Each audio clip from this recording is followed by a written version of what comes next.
and thanks for staying with us. This is Political Platform. You know, Political Platform airs simultaneously on RAPA Radio and Africa Independent Television, AIT. And on today's edition, with less than 24 hours to the Osun State governorship election, the political battle has indeed entered its final and most sensitive phase as voters across the state prepare to choose their next governor. 15 candidates are on the ballot, with the contest widely expected to be closely fought, just like the previous two elections, while INEC says it is ready to conduct a free, fair, and transparent process across the state's 30 local government areas. It remains to be seen whether they would live to the billing. The reprinted electoral materials arrived at Osogbo, the state capital, on Thursday night. That was at about 8:45 p.m. local time. Recall that a court judgment had ordered the Independent National Electoral Commission, INEC, to include the names of the governorship and deputy governorship candidates of the Social Democratic Party on the ballot a few days ago, forcing INEC to begin a reprint of election materials. Good enough, INEC promised the reprinted ballot papers and result sheets will get to Osun on Thursday. They did arrive on Thursday. But beyond the political contest is the bigger question of whether the election will be peaceful, credible, and free from intimidation, vote buying, and other forms of electoral malpractice. Civil society groups have raised concerns over security threats, possible beavers and logistic challenges, inflammatory rhetorics, and voter inducement, while security agencies have intensified deployment ahead of the poll. Can the security architecture guarantee a level playing field for all candidates, and perhaps, most importantly, will the outcome reflect the genuine choice of the people of Osun State? Heavy security deployment by the police, a Deputy Inspector General of Police will lead the charge, 30 police commissioners, 30 deputy police commissioners, 30 MOPO commanders, one in each of the 30 local government areas of Osun State, backed up by thousands of rank and file. Latest report from Osun State says Dele Ayebo, identified as the nephew of Wole Oke, the Director General of Osun APC Governorship Campaign Council, was shot dead in Esa Oke, Obokun local government area. That was on Wednesday night, August 12th, just 2 days before the governorship election. So the violence trailing the Osun State election is unabating. The APC alleges that the suspected political talks linked to the Accord party carried out the attacks and said another APC member was shot and injured. Accord party denies all the allegations. We'll be joined by the Executive Director of Viaga Africa, Samson Itodo, who is in Osun State. He will offer perspectives on the expectations of that election. So much to come from that election. I will expect Samson Itodo and Viaga Africa, which is already active, engaging critical stakeholders, to explain to us how we can score a good mark as far as Osun State election is concerned. But before then, we will examine how the Allied People's Movement, APM, yes, Allied People Movement, APM, has Governor Seyi Makinde of Oyo State as its presidential candidate. On Thursday, it unveiled former Director General of the State Security Service, Lawa Musa Daura, as running mate to his presidential candidate. The announcement was made at the party's national convention in Bauchi, where Makinde also formally emerged as the APM presidential candidate. If you recall, Daura headed the DSS between 2015 and 2018, and indeed, it is one ticket that will run against the other big tickets, Bola Tinubu Shetima, Obi Kwankwaso, and Atiku Abubakar, and Chibike Amechi. What informed Makinde's choice of a former intelligence chief, and what will Daura bring into the frame? My colleagues are here as usual. They will be weighing in on these issues. Ujue J, Mustafa Mohammed, and Shola Jaisimi. Welcome to the program. Thank you. Thank you very morning, much, viewers. Nature, and welcome our viewers and listeners. Okay, Daura, former DSS, dismissed. He was dismissed when Oshimbajo was the acting president of the country. If you recall then, the DSS blockade of the National Assembly that raised a lot of controversy. The President Muhammad Buhari then was outside the shores of the country, and Osinbajo as acting president promptly. Is it suspension or dismissal? But he was moved out of office. But he has bounced back into mainstream politics now, and so Ojueje, he's a likely vice president if the APM sweeps the post in January. Well, he has a right, like every other Nigerian, to aspire to any position of leadership in this country. And the APM has deemed it fit to pick him as its vice presidential candidate. You know that Governor Makinde has stuck to his own guns, insisting on contesting on the platform of the APM. And I'm sure he looked left, right, and he couldn't actually see any other party that would be willing to give him the space to fulfill his aspiration. He took the bull by the horn by standing alone, you know, in quote, you know, as it were, and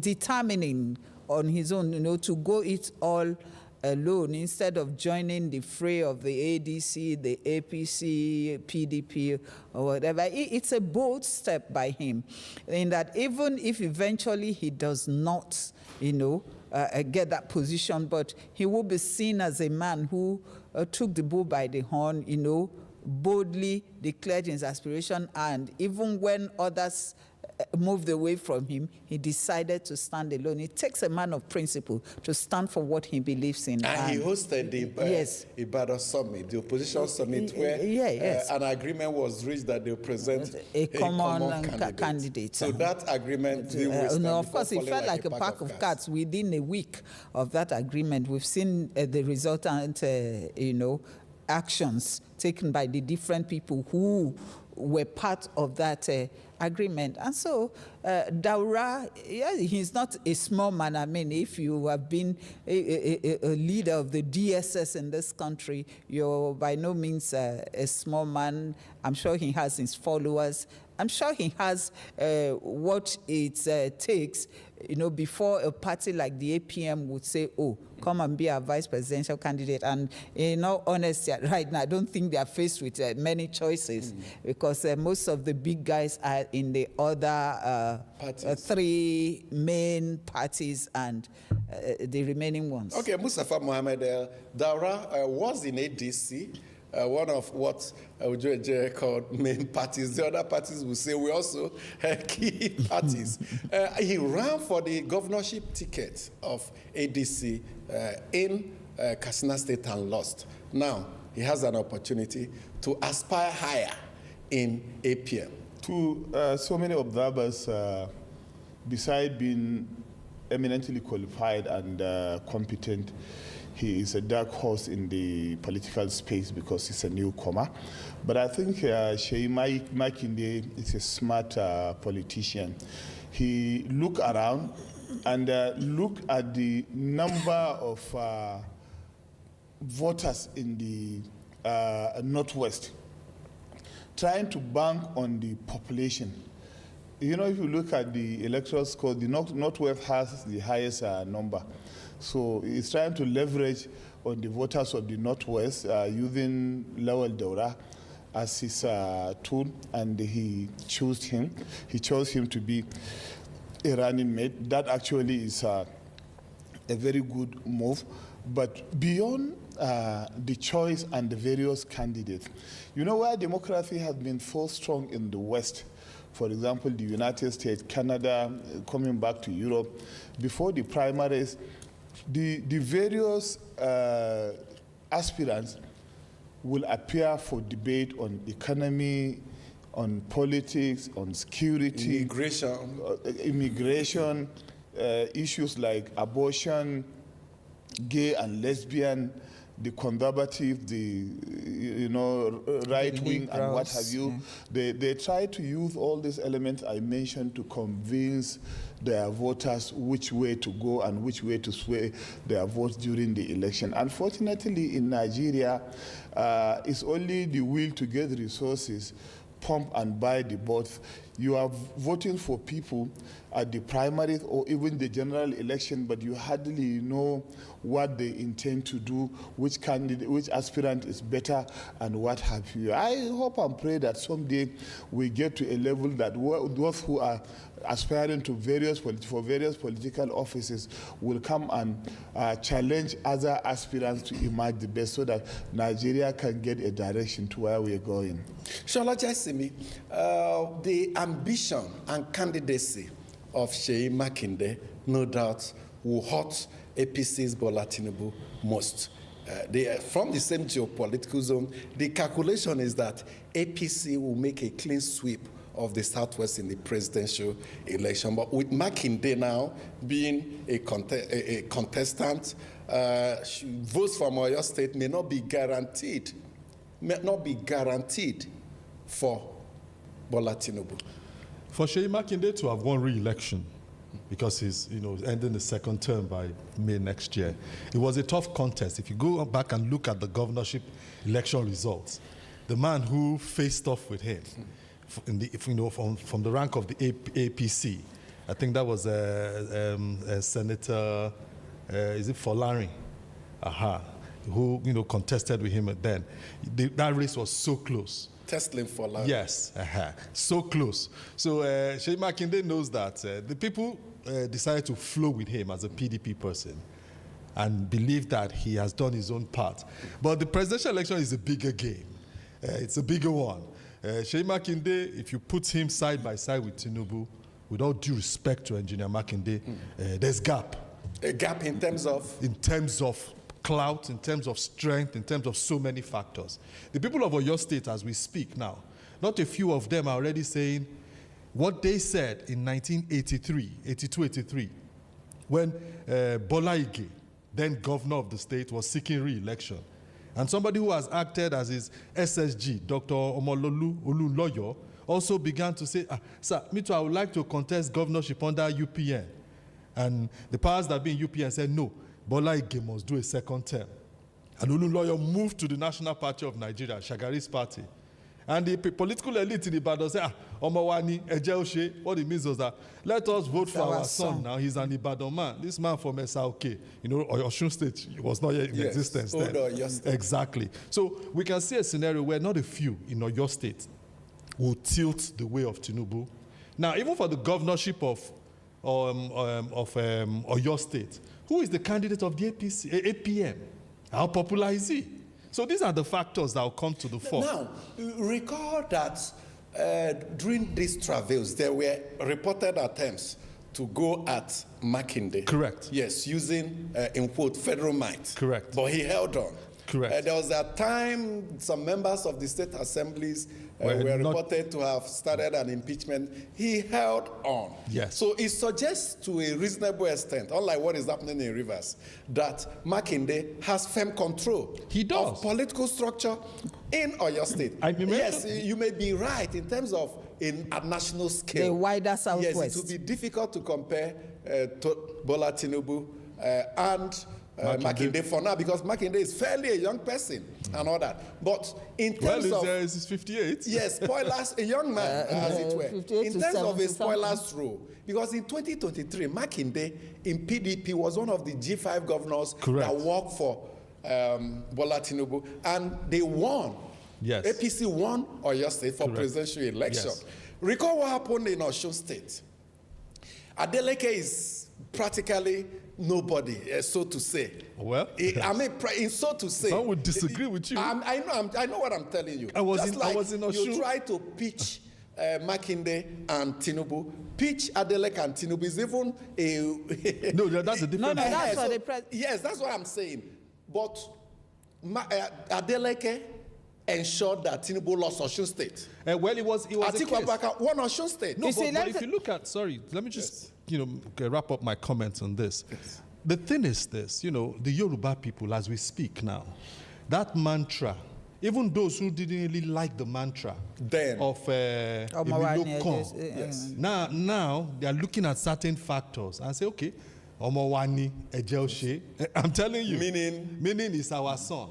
So the Oyo State political elite and the voting population, the chances are very strong that they will go for Tinubu in the presidency, to be assured, so that the votes seemingly are not, trickled down. If there are 1 million votes in Oyo State, not a few will say, okay, let us go the Tinubu side, so that we can beef up what he will get at the federal election. With regards to his running mate, that is Lawal Daura. One thing I like about that man is I love his smile. Whenever he smiles, even if there's tension, his smile seemingly calms so many things. And that kind of game mood I has, this goatee. On the picture on your screen, yes. he's wearing a smile. I would like to have that kind of nice-looking white goatee. But beyond the facial appearance, I'm looking at his political value. How strong is Lawal Daura politically? With all humility. He had served the DSS, he had retired. President Buhari brought him back. He served in APC Presidential Campaign Organization for 2020, 2024, 2025. 2019. Again, yes. 2023. Correct. Haven't been removed from that So he could have office. acquired some level of political experience. Yes, but what's its electoral value? And that's why, when you bring somebody in as a vice presidential candidate, we even need to go back as the media and ask ourselves, when he sought the governorship ticket of the ADC, was his manifesto? Was he bringing in? But, anything can happen in politics. And it reminds me of, the Netherlands. The immediate past prime minister of that country, not the one that sacked after Mark Rutte, the one whose coalition government is shaking now. He was the head of their intelligence service. So it can happen that Lawal Daura too can make some progress. Just like Putin of Russia. Sorry? Yes, like Putin, Vladimir of Russia, a KGB officer.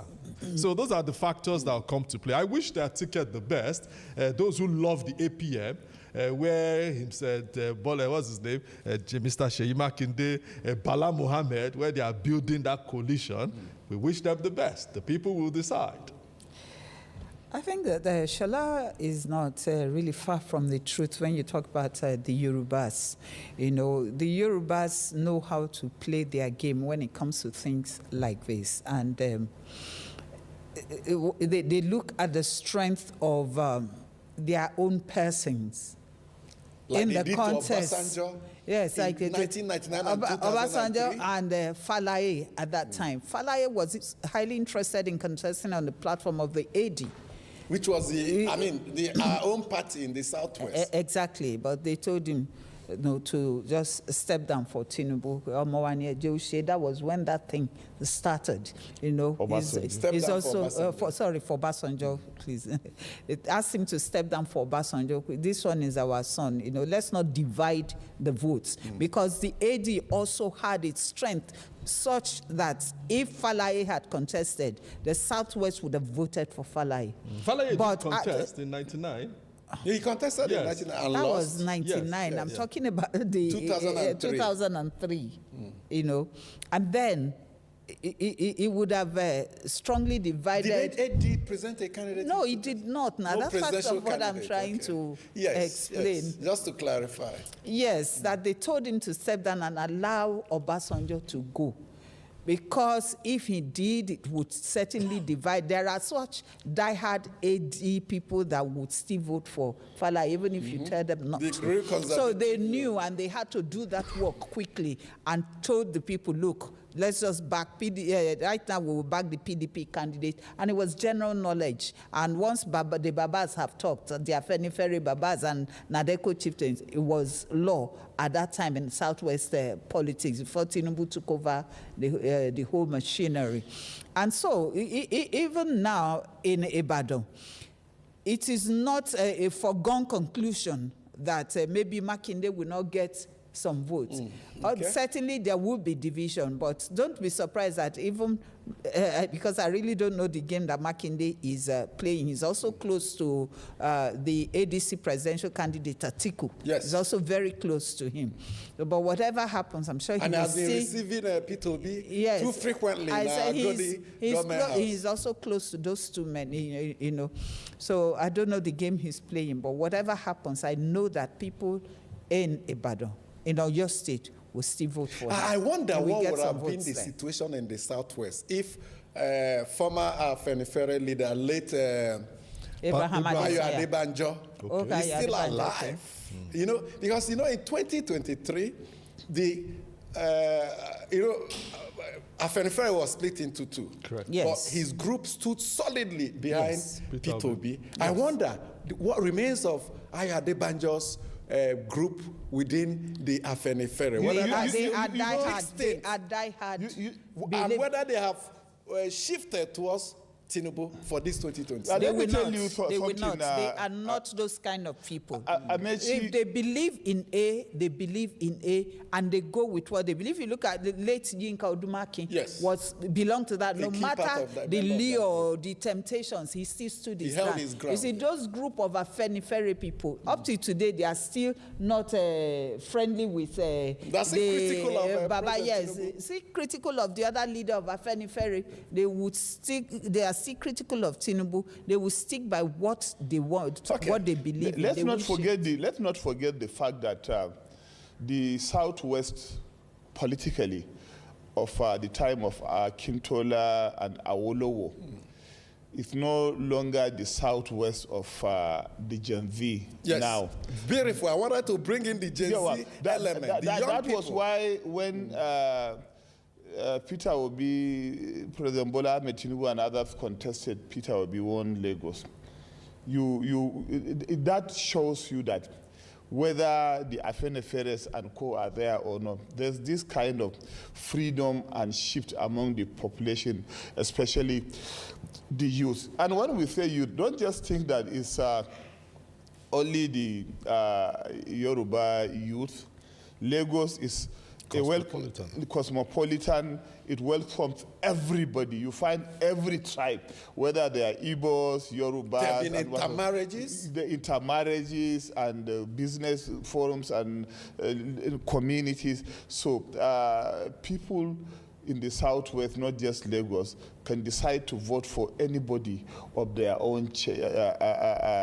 And that's why if I'm thinking about the Southwest, I don't want to think like people who have lived in Awolowo time or people who have lived from 20, 25 years ago. Okay. No old man can come and dictate to the people which direction they can go for. We'll get over to our guest, Sansimni Todo, in Osun State very soon. But Shola, Mustafa raised an important issue.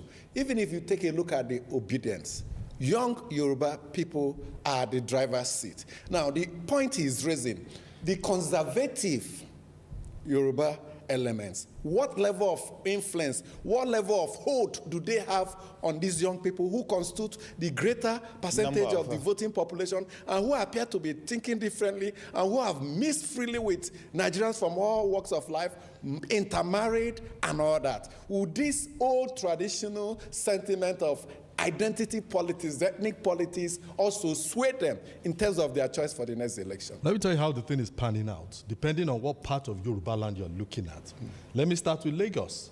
What has happened in the last couple of years, let me say in the last decade and a half, is that the young, upwardly mobile Yoruba, young people, 25 to 45, 46, what has happened is that many of them who are not in the business world, not a few of them have gone into being politicians. And they have been so ingrained that some of the values that the Omoluabi hold, nowadays you find young Yoruba boys who normally do not flaunt wealth. They are doing what they are doing so now. Driving big cars, Yes. moving to doing very well in digitex, fintechs, Yes. Banking, running millions of dollars worth of global business. They are two different I'm things. talking of those who have been pushed into Flaunting the it. political trade. Okay. There's what, without due respect to them, some of them are also going towards, let's grab this money now. How do we grab it? political patronage. The average Yoruba person is not swayed by all these monetary things. Exactly. But that thing has crept in now, whereby they are now, with due respect again, not if you are now acting like bootlickers. Where the money is. That's the way the cookie crumbles. Yeah. When you jump family chase, right? They are moving to where the funds are. They're driving. Perhaps. They're taking their when, let me make this point, Dr. quickly, Nakwe. because we have to go to our guests. You posed the question to me, quickly. and I need to land Samson on that point. is waiting. Which is that, they are saying, look, how do we get there? And Tinubu is a master in getting Generous. young people to himself. Dispensing patronage. He dispenses patronage. So not a few of them, the ideals which they stood for before, maybe 12, 15 years ago, they are shifting. Seriously. So they are acting very shifty. The layer of patronage. So I wish the young Yoruba elite, I wish them the best. Yeah. You see, let me just quickly add that Mustafa was talking about the Yoruba elders. No, Afenifere is not about just the elders. They also have their youth wing. Yeah. They have their youth wing. They had younger persons. Like, late Yinka Odumaki was far younger than Babade Sonya and all of them. They also have a Chief Shonibare, very young guys who were with them at that time. And these young ones are still carrying on the ideals. And like Shola said, those values of not clinging to wealth and compromising core values, of the Yorubas, they are still observing it till tomorrow, even in the obedient movement. And you said that Adebanjo led, support for the obedient movement. So what do you think is happening in the obedient movement? It's the interplay of forces. We'll go for a break now. When we come back, we'll welcome our guest who is in Osun. We'll be speaking about the Osun State governorship election. It's just hours to the opening of the polls. Do stay with us. The stories now break online. Don't miss anything from our real-time updates and exclusive content. Follow and participate in discussions on live TV studio programs to shape the narratives. Subscribe, engage, and share from AIT.live at AIT_online on X, AIT Online on Facebook, Official AIT Live on Instagram, TikTok, and Threads on YouTube. Stay connected with AIT. On air, online, online. Thank you so much for staying with us. There's what you call evolution of ideas. It appears that is what is happening now. And it's a natural phenomenon. The world evolves and is constant. The only thing that is constant in this world is change. There's interplay of forces, interplay of influences, interplay of ideas. For instance, presidential election in U.S. 4 years ago, 30 years ago was about what you bring into the Cold War between the Eastern Bloc and Western Bloc. Today is about immigration, how things can suddenly change. Now, Shola and my colleagues, Mustafa and Uju, talked about the influence of young people's entrance into politics and how they are playing the politics, whether they are holding on to the traditional tenets of democracy and ideals, or whether they are aligning with the realities of the day. Samson Itodo, Executive Director, YAG Africa, joins us to speak on the forthcoming, of Osun governorship election. But YAG Africa led the not too young to run push that first literally saying an amendment of our constitution to create room for younger people to go into partisan politics. And I want him to start with this perspective on what we have discussed, especially in the Southwest. Young people in politics being exposed to patronage, public funds, and losing the ideals, losing the characteristics of real tenets of democracy and all that. Your perspective, please. Well, thank you very much. Good morning to you all. Quite an interesting discussion regarding the young people's participation in politics. I think across the continent, when you look, there are some trends that we see. The first one is that when you look at political transitions are largely led by young people. But they are led by young people who are frustrated with traditional politics and want a new social bargain. And it's just improvements in their material conditions. And so you see them leading all forms of political transitions within the continent. But the bigger challenge is that whilst you see this level of engagement in terms of political transitions, when it comes to political leadership, you see a limited number of young people engaging for various reasons. First, they are struck, the conception of what politics is defective and faulty. When you see this financialization of politics, where running for office is seen as a political investment. In other words, it's like a marketplace. You go and procure goods, and then when you secure power, you try to recoup that investment. That's transactional. Because that's transactional. Because of that structure that is in place, young people are also inheriting that, because to maintain and retain yourself in public office requires certain concessions and certain compromises that you must make. And a lot of young people are asking this question: is that the way, electoral politics and governance should be structured?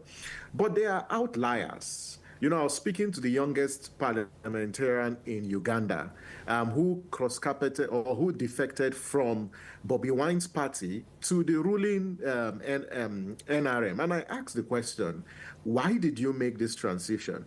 And she told me bluntly that it is better to try to change the political structures from inside. And that's why she made that particular transition. So yes, you see a generation who are strategically making certain compromises, but not necessarily losing their self. But you also see another crop who are doing worse, than political leaders. Again, it's not necessarily a function of age. It's a function of the way we have structured our politics that does require fundamental reforms. Okay, we hope these young people will become change agents and not to be swayed too much into the realities of our democracy. Like you said, changes are usually driven by young people. Let's come to the business of our day, the Osun State governorship election. The expectation is that the votes of the people will count. Are you optimistic about that? Well, I'm optimistic to the extent that three things will happen. The first one is about neutrality of security agents. That as long as the security agents deployed for this election are neutral and they manage the security of this election professionally without being participants, I am confident that the vote will count and people will show up, because so it's down to the security agencies and their role.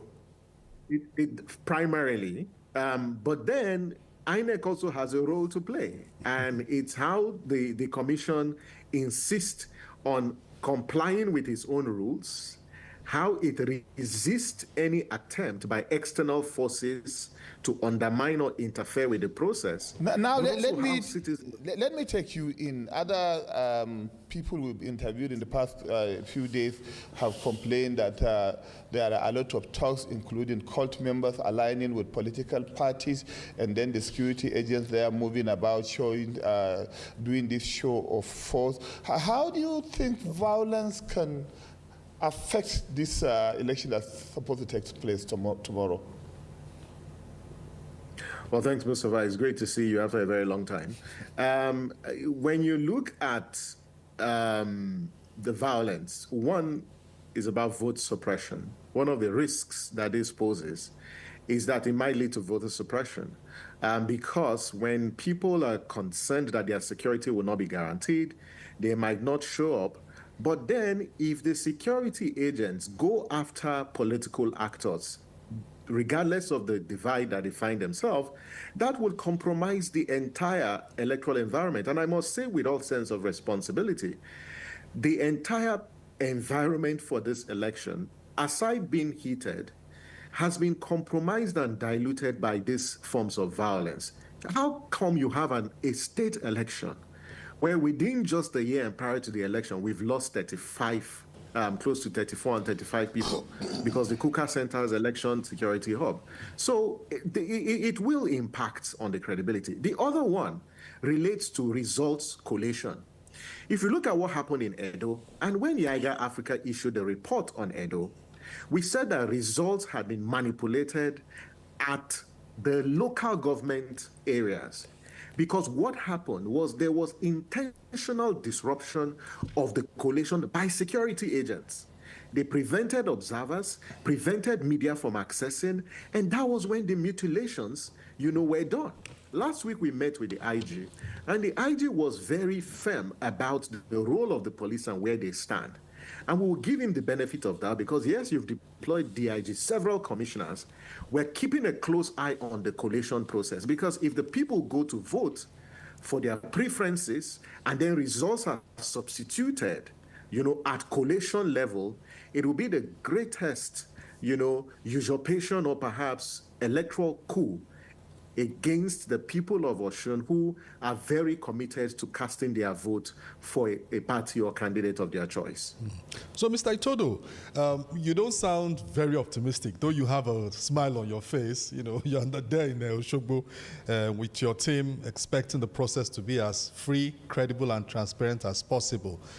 Do you see the people of Osun State having this opportunity to vote for the governor of their choice? Do you, from the feelers, you've gone round, you've gotten the reports from, the persons you have deployed, the 30 local government areas. Will we have voter apathy? Number two, will we see a scenario where people will just, like Yoruba people say, I'm sure you learn a couple of Yoruba words as you're there, they'll just, surrender to whatever will be, will be? I don't see the people of Osun surrendering to whatever will be. I must commend the people of Osun for their resilience. They're quite politically savvy. You give it to them. Because the level of violence, in this election, these people were very vocal about the former commissioner, the commissioner that was asked to step aside. They were very vocal and vehement. That's Commissioner of Police. The fact that, yes, the Commissioner of Police, that they didn't trust the Commissioner of Police because of his role in managing whether it's local government affairs, but the fact that you have political actors who have thugs that are supported or protected by what is alleged to be police officers. So give it to them. They are very vocal people, and they've demonstrated resilience that even in the midst of this intimidation, they are still able to show up for campaigns. They're still campaigning. You can see how there have been talks deployed across board. So I don't think that the people of Osun are a pushover. I think they are going to show up tomorrow. But then when you think about the levels of safety and what needs to be guaranteed. And this is where the security agencies are going to be put to test in this election. Now, if we look at the security agencies, you just came to that now. We have one DIG, 30 CPs, 30 commissioners for each of local police. Government. For, would you say that this will actually make a difference? Would you say that this would make a difference, considering the determination of the court groups and the determination of the people? The only way this can make a difference is if what happened yesterday didn't happen, where you have gunshots. The only way it will make a difference is that materials were deployed last night. We believe they are in the local governments, that those election materials and INEC officials are secured, and we won't have cases. We won't have cases of intimidation. We won't have cases of attacks on INEC facilities, and we won't have cases of attacks on voters. The only way it will make a difference is that the security agencies don't go after political actors, arresting them and abducting them, especially 24 hours before the day of election. Because one of the tactics used, in recent past to rig elections is to go after certain political actors 24 hours, before elections, even when there is no provocation whatsoever. And so that's how it will make a difference. Are you saying the police are complicit? Are you saying the police are complicit? I'm not saying the police are complicit. What I'm saying is from previous elections, we've seen how security agents. But you also know, Mustafa, as a journalist, you've read reports. You've read reports of different political factions, raising concerns about the security agencies, either arresting their supporters or arresting principal officers of their campaign organization or their political parties. When you read and hear some of these allegations, it begs, the question as to the role of security agencies in this election. And in my principled position is that having met the IG last week is to give them the benefits of doubt, that we would not see cases where thugs will go on rampage today, tomorrow, and even after this exercise, that cultists, will be arrested and they will be disarmed. That's what the people want to see. That's the confidence. So the security agencies do have a burden in this election to demonstrate to Nigerians that they are not participants in this election, that they will be professional, they will be neutral in handling election security management. So all eyes will be on the security agencies, just as it will be on INEC as well. And more eyes also on the beavers, and more importantly, resource collation. The new amended Electoral Act, the issue of IREV and all that. Young Africa raised some concerns. Let's share with you with that. I think when you look at the results management framework, there are certain aspects that give a sense of concern. The first one is INEC has introduced electronic EC8As, which means that once the hard copies have been completed, the presiding officers will need to enter the results from the hard copies to the beavers. This was introduced by virtue of paragraph 40 of the INEC regulations and guidelines. Now, the key question is, how open is that entire process? And how will it be on Saturday for voters to actually see, what is happening? The second one, I think on the functionality of the IREF, the challenge is not the functionality.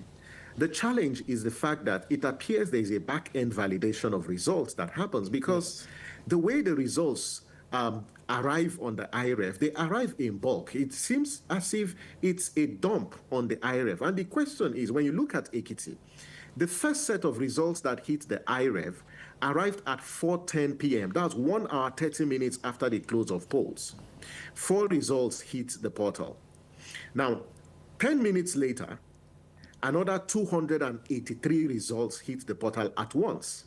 Now, where there was a source of concern was that between 6:32 p.m. and 6:37 p.m., which is 5 minutes, 785 result sheets hit the portal. So the results are not streaming in. And quite frankly, when you look at how elections end across board, you have concerns, and INEC needs to issue a protocol on the results management framework. Yes, so the public can for that understand, information. is there a validation taking place, and what happens with that back-end validation? Who has access to it? Let me share with you, sorry for that quick interruption. I spoke to those that have worked with INEC, and they have told me that the way IREV works, once you press the upload button from the beavers, it doesn't go straight to the IREV where it will be displayed. You mentioned the back end. It gets to the back end. It's after some form of verification, some INEC officials at the back end will now do the particular upload. It may explain why they're coming in that tranche. But the question, and that's where you were driving at, who are at the back end? Political parties, especially opposition political parties, have insisted that they must have access to the back end to see what is happening on the back end. Because if it's only INEC officials and there's a deficiency of trust, then anything can happen. You're right, Dr. Amici. The issue is simple, that to inspire trust and confidence in voters, especially against this climate of distrust, you've got to be open and you have to be transparent. Any form of back-end validation has to be open to stakeholders. Because if it's not open to stakeholders, people will have suspicion. They would not believe the outcome of an election. They would think that there's something untoward happening. So it's not good for INEC. It's not good for our electoral process that people don't have a clear understanding of the results management protocol. That's why we've called on INEC.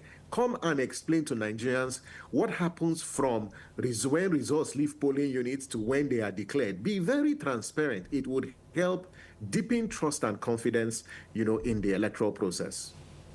Now, INEC had promised yesterday with the inclusion of the SDP candidates on the ballot papers that it would meet up with the, with distributing the materials, both sensitive and all, to the different local governments, different places. From what you have received from your monitors across, was INEC able to meet up with that? INEC was able to, all the materials left the CBN at the wee hours of this morning. And so they were able, to achieve that. And I think it attests to their resilience, because this 11th hour judgment from the Federal High Court really imposes a lot of cost. We've wasted hundreds of millions by just discarding the ballot papers that were already printed. And so the cost of elections is rising. We're complaining about the rising cost of elections. And the court seems to be aloof. How do you issue a judgment, just few hours to the commencement of an election? And so that disruption, might impose some logistical challenges. And if there are logistical challenges tomorrow, the public should not be surprised, because ab initio, we've had these disruptions. But it appears that INEC is on top of the situation. They have deployed to the local governments. Right after this interview, we are going to be going to the local governments to confirm if those materials are there, because they will now start sorting by racks to ensure the racks get activated tonight. Because if they don't, it then means that materials might arrive late at the polling unit tomorrow. And in an election that is already tensed, very competitive, there are concerns about security.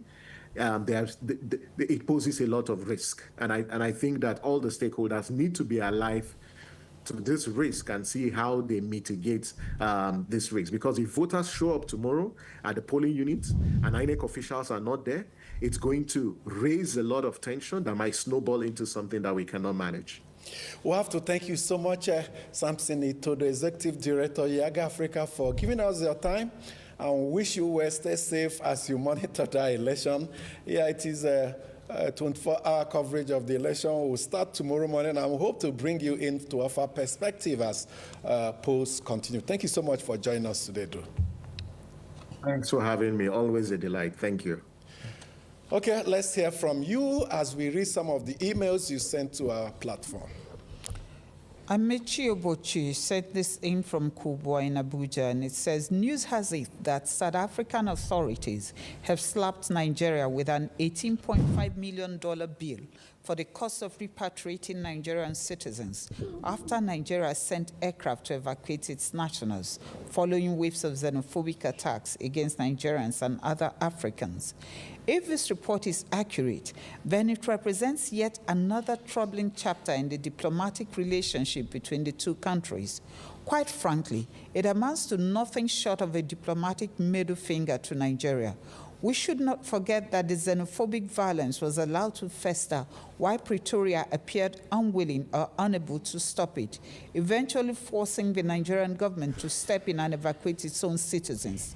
Now, South Africa is reportedly billing Nigeria for the cost of that repatriation. Perhaps these developments should teach Nigeria an important lesson.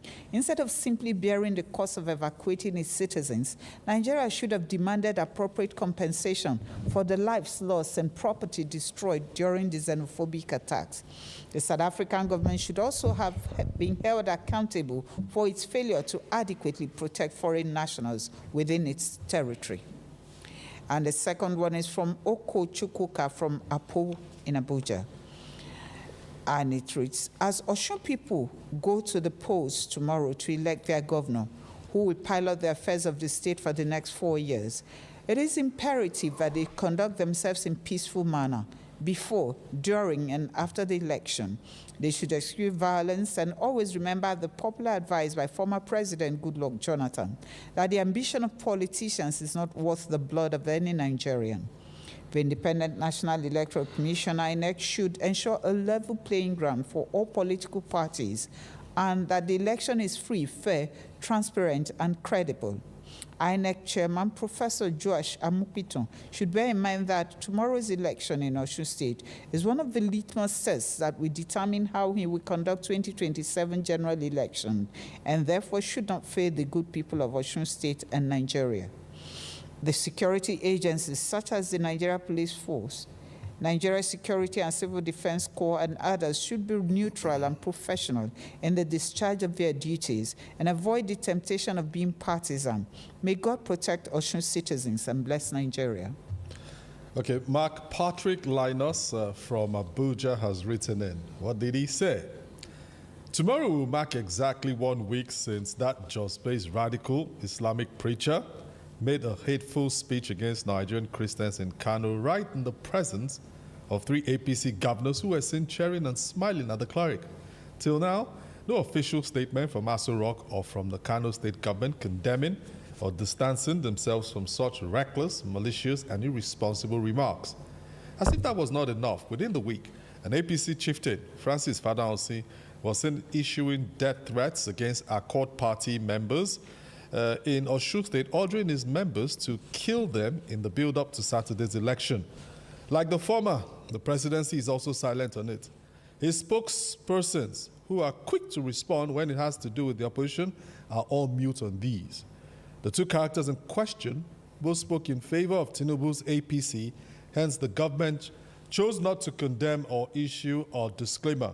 But if these were perceived members of opposition parties or their sympathizers, security agents would have been swift in picking them up immediately for questioning.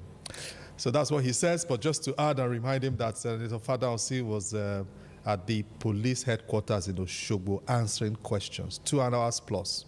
And I think I also need to quickly correct that scholar is a Muslim scholar, but he does not and did not represent Islam with what he has said.